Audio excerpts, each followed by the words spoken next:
AP విభజన చట్టంలో ఇచ్చిన హామీలను అమలు చేయడంలో మోదీ ప్రభుత్వం విఫలమైందన్నారు సిపిఎం ప్రధాన కార్యదర్శి సీతారాం యేచూరి. ఏపీకి ప్రత్యేక హోదా ఇస్తామని 2014లో హామీ ఇచ్చిన నరేంద్ర మోదీ అధికారంలోకి వచ్చాక ఒక్క హామీని అమలు చేయలేదన్నారు. సిపిఎం సభ్యులు ఈ విషయాన్ని పార్లమెంట్లో ప్రస్తావిస్తారని, ఈ హామీల అమలుకు కలిసి పోరాటం చేస్తామన్నారు సీతారాం యేచూరి. ఏపీలో ప్రస్తుతం అధికారంలో ఉన్న వైసీపీ, గతంలో అధికారంలో ఉన్న టీడీపీ మోదీకి సాగిలపడి గులాంగిరి చేస్తున్నాయన్నారు వైఎస్ షర్మిల. మోదీ ప్రభుత్వం ఏపీకి చేసిన మోసాన్ని నిలిపివేసేందుకు ఇండియా కూటమిలోని అన్ని పార్టీలతో కలిసి ఉద్యమిస్తామన్నారు షర్మిల. 5 ఏళ్లు కాదు 10 ఏళ్లు ప్రత్యేక హోదా ఇస్తామని చెప్పిన బీజేపీ ప్రభుత్వం ఏపీని దారుణంగా మోసం చేసిందన్నారు కాంగ్రెస్ పార్టీ సీనియర్ నాయకుడు కేవీపీ రామచంద్రరావు. ఏపీ కాంగ్రెస్ అధ్యక్షురాలు షర్మిల నాయకత్వంలో పార్టీ సీనియర్ నేతలు సిపిఎం నాయకులతో చర్చలు జరిపారు. ప్రత్యేక హోదా ఉద్యమానికి మద్దతు ఇవ్వాలని కోరారు.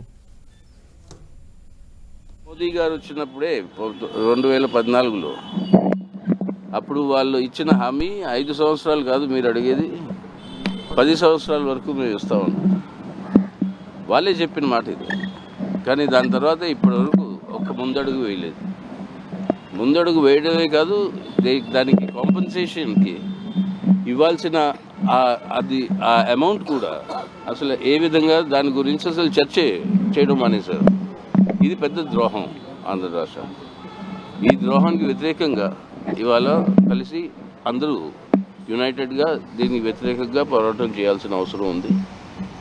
దానికి మేము కట్టుబడి ఉన్నాము. సిపిఎం పార్టీ ఈ అన్ని విషయాల మీద మేము ఇండిపెండెంట్గా కలిసి అందరితోటి మేము దీన్ని ముందుకు టేకప్ చేసి ముందుకు వెళ్తాం. The YCP government, current government in Andhra Pradesh, and the Telugu Desam government was the previous government in Andhra Pradesh.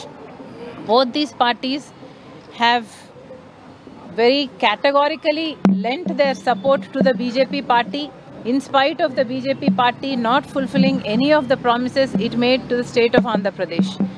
And the question of the Congress to these parties is why? Why this Gulamgiri?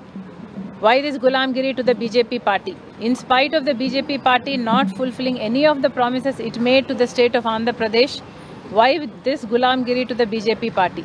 So Congress is here today seeking support from all the parties, from the Indian alliance especially, asking for support for the implementation of the AP Reorganization Act. We will continue this fight until it is achieved. Thank you.